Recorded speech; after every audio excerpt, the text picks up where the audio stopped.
Bonjour camarade, tu as peut-être remarqué que je suis un peu, un peu absent ces derniers temps sur la chaîne. J'espère que tu comprends, il y a énormément de choses à faire. La chose qui m'occupe vraiment la plus, c'est la formation en élevage de porc que je me suis promis et que je vous ai promis de mettre sur pied, n'est-ce pas, avant le 30 novembre 2023. Lorsque je lançais cette chaîne pour exposer comme ça mes activités à Mondio Vision, j'étais très loin de m'imaginer qu'il y avait autant de jeunes Africains, autant d'Africains qui étaient passionnés par l'élevage de porc, qui étaient prêts à passer à l'action et qui voulaient faire les choses bien, exactement comme moi je l'ai fait. Donc j'ai des gens qui ont comme ça pris l'initiative de me contacter directement pour essayer de savoir à quel niveau est la formation. Est-ce que la formation va sortir exactement à la date que j'ai publié sur Internet, etc. Donc, j'étais vraiment très content de savoir qu'il y a les gens qui sont prêts, n'est-ce pas, à passer à l'action, même avant la sortie officielle de la formation. Donc, reste bien scotché le 30 novembre ou peut-être juste avant, la formation sera disponible et ça va comme ça te permettre d'obtenir les mêmes résultats que moi j'ai obtenus. Le fait aussi d'exposer mes activités sur Internet me permet vraiment de comprendre à quel point, n'est-ce pas, les efforts que je fais, à quel point tout ce que j'ai appris et tout ce que j'applique est ignoré de beaucoup de personnes. J'étais dans une discussion comme ça il y a très peu de temps, une discussion très serrée où j'étais vraiment seul contre tous et les gars, j'ai vraiment appris des choses, j'ai vraiment compris des trucs de ces gens-là qui dépassent l'entendement. Donc, il y a les gens qui ont lancé leur business en Afrique et qui sont persuadés qu'ils ne peuvent pas échapper au vol et que le plus important lorsqu'on lance un business en Afrique, c'est de lancer le business, donner du travail aux gens et pouvoir derrière avoir son retour sur investissement. Les gars ne voulaient pas avoir plus. Lorsque j'ai un peu poussé la discussion, j'ai compris que ils géraient tout simplement très mal leur business et leur dit ça a été un choc, ça a été perçu comme une excuse. Mais après, moi-même, je me suis vraiment penché sur ce qu'ils m'ont dit, n'est-ce pas, sur la façon de travail dont ils m'ont fait part et j'ai compris que ils gèrent très mal leur business. Et peut-être c'est ton cas ou alors peut-être tu ne le sais pas encore, peut-être tu ignores pour le moment, mais lorsque tu vas lancer ton business et que tu n'as pas travaillé, n'est-ce pas, sur la gestion, sur comment est-ce que tu vas piloter ton business, surtout piloter ton business à distance, tu n'as pas assez évaluer, tu n'as pas assez réfléchi sur avec qui tu vas travailler, tu vas te retrouver dans des problèmes et tu vas vouloir comme ça, n'est-ce pas, aspirer à avoir juste ton ROI, ton Return on Investment, quoi. Donc, j'ai décidé de faire cette vidéo pour pouvoir comme ça, pour ceux qui ont déjà lancé des business, qui ont du mal à gérer, leur partager la façon dont moi je gère mon business et ceux qui sont sur le point ou ceux qui veulent lancer les business dans des semaines ou bien des années à venir, qu'ils sachent déjà comme ça l'importance d'établir une stratégie, l'importance de vraiment s'appuyer sur une très bonne gestion pour pouvoir comme ça faire émerger ses affaires.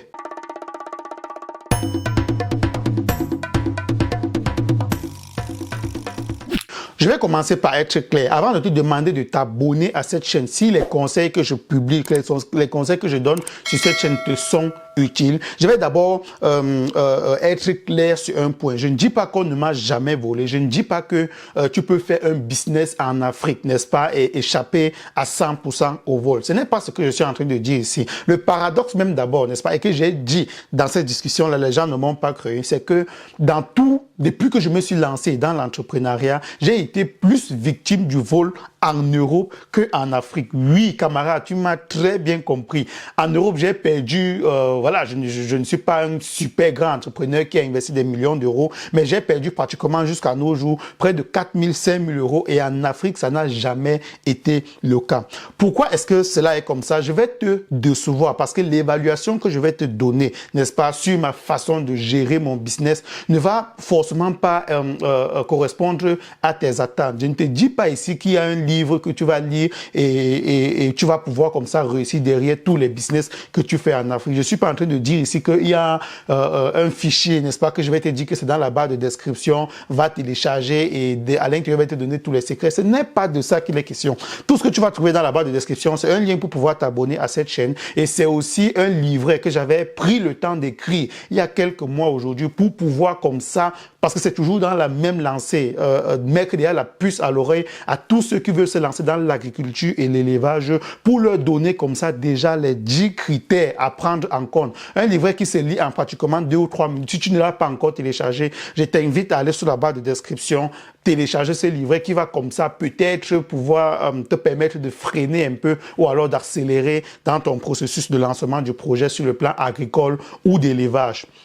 Donc, on va commencer. La première chose que moi je fais lorsque je veux lancer un business ou alors lorsque dans les business que j'ai déjà, c'est que je commence par déterminer ce qui dépend de moi.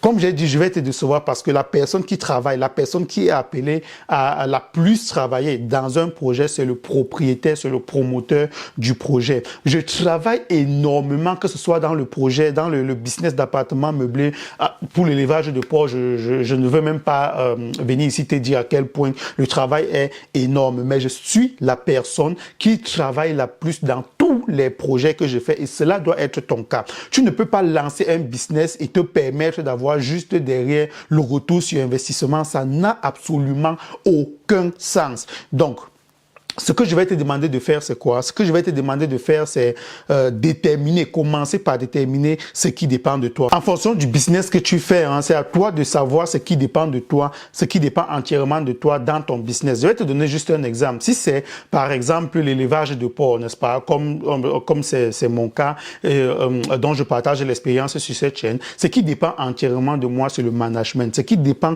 entièrement de moi, c'est de pouvoir fournir derrière les fonds pour pouvoir donner à manger aux animaux. Ce qui dépend de moi derrière, c'est de pouvoir savoir à combien est-ce que je dois vendre le kilogramme de porc au minimum pour pouvoir derrière avoir des revenus conséquents dans mon élevage. Si par exemple tu fais un business de taxi, par exemple, ce qui va dépendre entièrement de toi, ce sera l'entretien du véhicule. Ce n'est pas parce que tu n'es pas là, c'est parce que tu es en Occident et tu as un taxi en Afrique que tu vas abandonner ce taxi-là à celui à qui tu as demandé de gérer et plus tard, quand tu vas revenir sur le continent, commencer à te plaindre, il n'a pas bien entretenu mon taxi, je veux travailler avec quelqu'un d'autre, plus jamais je ne travaille avec les Africains, plus jamais je ne travaille avec la famille. Ce n'est pas comme ça que ça marche parce que l'entretien de la voiture, ça dépend de toi et lorsque tu lançais ton projet, il fallait que tu crées un circuit qui va te permettre de gérer et contrôler l'entretien de ton véhicule. Suivez par exemple la validité des papiers de ton véhicule, par exemple, ça aussi c'est quelque chose qui dépend de toi. Si les papiers ont expiré et que peut-être on a ramené ta voiture en fourrière, c'est essentiellement de ta faute. C'est comme ça qu'on réussit, n'est-ce pas, son projet lorsqu'on est appelé à le piloter à distance. Je suppose que jusqu'ici, tu es en train de comprendre qu'il n'y a pas une recette magique sur le succès, n'est-ce pas, de la gestion de son projet en Afrique et qu'il faut juste s'organiser, il faut juste vraiment travailler, avoir de l'amour, n'est-ce pas, pour son projet, aimer son projet plus que les gens à qui on a confié son projet. La deuxième chose que je fais et que c'est très important et qui est même la clé de ma réussite dans la gestion de mes projets en Occident, c'est... Après, les gens vont venir me dire que non, tu manques, tu n'arrives pas à gérer, tu as juste de la chance. Alors que derrière, il y a un travail énorme. Donc, la deuxième chose que je fais, c'est justement, vu que j'ai fini de déterminer ce qui dépend essentiellement de moi, je détermine maintenant dans mon projet, avant même de lancer mon projet et même après que j'ai lancé mon projet, je commence comme ça à noter les points qui ne dépendent absolument pas de moi. Les points qui ne dépendent pas de moi, c'est quoi? C'est par exemple, si tu es dans un business de taxi, je reprends encore cet exemple-là, la communication avec les clients, ça ne dépend pas de toi. Quelqu'un ne va pas stopper un taxi, on va t'appeler pour que tu négocies le prix ou alors pour que tu parles bien aux clients. Ce sont des choses qui ne dépendent pas de toi. Signaler aussi les pannes, ce sont des choses qui ne dépendent pas de toi. Lorsqu'il y a un problème à la ferme, ça ne dépend pas de moi que l'information, n'est-ce pas, arrive jusqu'à moi. Ce sont des choses qui sont vraiment indépendantes de ma volonté et de mes compétences. Mais Qu'est-ce que je fais derrière? Ce que je fais derrière, c'est que j'essaie de me rapprocher au plus de ces critères-là qui ne dépendent pas de moi. Par exemple, ça peut être en créant des règles, en créant des lois à ne pas désobéir dans mon projet, peu importe avec qui je travaille. Parce que justement, parmi les personnes avec qui je discutais, il y avait une personne qui gérait comme ça son entreprise avec un membre de sa famille et qui se contentait dans la discussion juste de dénigrer et d'insulter ce membre de sa famille-là parce qu'il a été déçu, parce que oui, mais j'ai bien envie de dire que la déception commence petit à petit. On a tous vu, hein, je suppose, cette vague de vidéos-là que Philippe Simo est en train de publier pour amener vraiment les gens à comprendre et à prendre conscience du vol qui se fait dans les business en Afrique. Et vous allez remarquer quelque chose, c'est qu'à chaque fois, mais vraiment à presque chaque fois, je veux dire, sauf s'il y a des vidéos qu'il a publiées dont je n'ai pas regardé, mais à chaque fois, il arrête toujours la collaboration dès lors qu'il y a un premier vol. Il arrête, il stoppe la collaboration et il ne va pas plus loin. Et après maintenant, au travers de sa chaîne, il utilise sa chaîne justement pour conscientiser les gens comme nous derrière, qui n'avons peut-être pas forcément déjà été victimes de cela et qui pouvons tomber sous le charme des belles paroles que les gens propagent en Afrique. Donc, c'est vraiment ça aussi le secret derrière. Lorsque tu as établi les lois, lorsque tu as établi la règle, c'est la règle. Peu importe avec qui tu travailles. Maintenant, si derrière, tu n'as pas assez de courage pour éradiquer les gens qui ne respectent pas les règles, c'est pas seulement le vol. S'il y a une panne sur ton véhicule, on ne te dit pas. Si quelqu'un conduit ton véhicule, peut-être en dehors des heures de service dont tu aurais élaboré, tu te sépares de cette personne tout simplement. Donc, en gros, pour résumer, c'est que quand tu travailles, quand tu as un projet et que tu travailles avec les gens en Afrique, tu dois toujours avoir 2-3 personnes à côté qui sont prêts à prendre la relève. Tu dois avoir toujours 3 personnes à côté, n'est-ce pas, qui sont prêts à travailler avec toi et qui n'attendent que tu vis l'autre personne. C'est un peu cruel, c'est un peu, peut-être, ça peut paraître un peu dur à dire comme ça, mais c'est comme ça qu'on réussit son projet. Peu importe le projet, peu importe les études, le niveau d'études que tu as en Europe, il n'y a pas question de ressources humaines, j'ai appris ça au RH en Europe. Tout ça, ça n'existe pas. Lorsque tu fais ton business et que tu n'es pas sur place, il va falloir que tu sois sévère. Il va falloir que tu établisses les règles et les bonnes règles. Et pour pouvoir établir les bonnes règles, il faut à tout prix savoir telle chose ne dépend pas de moi. Si je dis que la voiture doit rouler de 8h à 17h, je n'y peux rien. Je ne suis pas sur place pour arrêter la voiture si on la démarre. Donc du coup, je mets dans le contrat, à 18h, quelqu'un a démarré la voiture, la personne, c'est... Maintenant, la troisième chose à faire en fonction de la grandeur de ton projet, en fonction du nombre de personnes que tu emploies, parce que si tu es dans un très grand projet, n'est-ce pas, et que tu emploies déjà 20-30 personnes, ce que je vais dire ici n'aura pas forcément sa place. Mais si tu emploies 3, 4, 5 personnes, tu es vraiment dans un petit projet que tu es en train de lancer avec une grande vision, c'est très important, avec une grande vision, il va falloir à tout prix réduire ce qui ne dépend pas de toi. Là encore, on revient encore sur le point de tu dois bosser, tu dois travailler plus que tous les gens avec qui tu as décidé de collaborer. Réduire ce qui ne dépend pas de toi, ça va être quoi? Ça va être vraiment aider, n'est-ce pas, tes collaborateurs dans cette tâche-là que tu ne peux pas contrôler, que tu ne peux forcément pas gérer. Ça peut être que peut-être tes collaborateurs n'ont pas des compétences dans un certain domaine, mais c'est à eux, n'est-ce pas, de faire cette tâche-là. Réduire ce qui ne dépend pas de toi peut être, par exemple, de former tes collaborateurs. Tu peux les former peut-être parce que tu as mis sur pied ton propre système de management, ou alors peut-être tu as eu la possibilité et les moyens de prendre une formation quelque part qui t'a appris à gérer ce problème-là, et il va falloir derrière gérer tes collaborateurs. Lorsqu'on est, par exemple, n'est-ce pas, dans le domaine d'élevage de porc ou bien même dans le domaine de l'agriculture en général, ce sont des domaines qui sont très délicats, ce sont des business qui sont très délicats où tu peux tout perdre du jour au lendemain suite à une petite erreur. Et cette petite erreur-là peut venir de ton collaborateur et pas forcément qu'il a fait exprès ou bien qu'il a été négligent, mais juste parce que derrière, il n'a pas eu les compétences. Donc, tu comprends que ton collaborateur n'a pas eu les compétences. Toi, tu ne pouvais pas être là. Toi qui as les compétences, tu ne pouvais pas être sur place, n'est-ce pas, pour éviter que le drame arrive. Qu'est-ce qu'il faut donc faire? Il faut anticiper sur le drame. Ça veut dire qu'il va falloir que tu détermines le type de problème qui va arriver,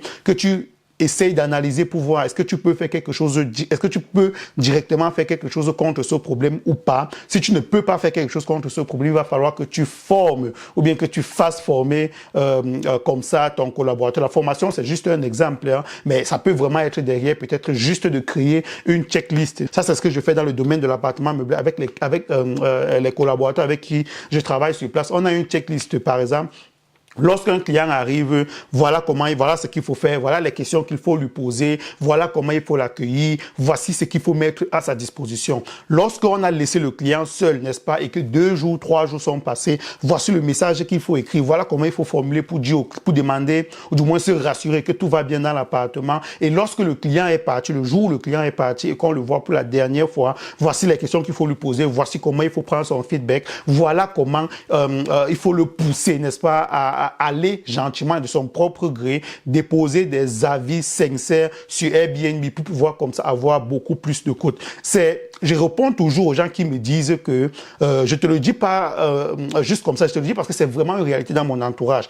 Je réponds aux gens qui me disent que peut-être je peux exagérer, n'est-ce pas, sur certains points en ce qui concerne le succès de ma gestion de mes business en Afrique. Moi, je leur dis toujours, vous allez voir tellement de gens qui se sont lancés sur Airbnb parce que seulement au Cameroun, je ne sais pas dans d'autres pays, mais seulement au Cameroun, il y en a énormément. Et de ce que j'ai appris récemment à Back to Africa, il y en avait énormément qui se lançaient sur Airbnb.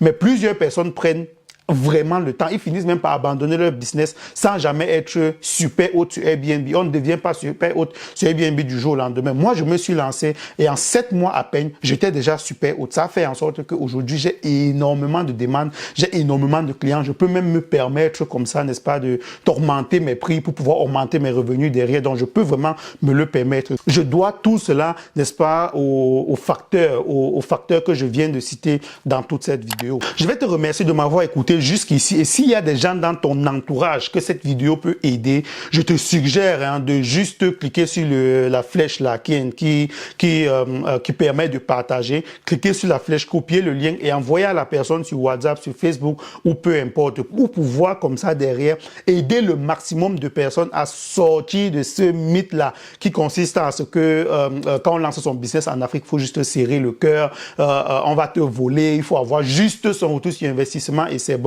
Il faut qu'on sorte de là. Lancer son business en Afrique, les amis, c'est beau. C'est vraiment magnifique de devoir comme ça gérer les gens. C'est magnifique de pouvoir, de pouvoir comme ça apporter, n'est-ce pas, son intelligence et compétences qu'on a acquises par-ci, par-là aux autres, de les voir grandir, de les voir derrière, former aussi d'autres personnes. C'est vraiment magnifique. Ce ne sont pas des choses qu'il faut fuir. N'hésite pas à partager la vidéo aux gens autour de toi pour pouvoir comme ça derrière les aider aussi à améliorer leur business en Afrique. Et pour finir, n'oublie pas de t'abonner si cela n'a pas encore été fait pour pouvoir m'aider, camarade, à promouvoir la chaîne et à toucher beaucoup plus de personnes. C'est gratuit pour toi et pour moi, ça fait toujours plaisir. À la prochaine dans une nouvelle vidéo sur Réalité Afro Business.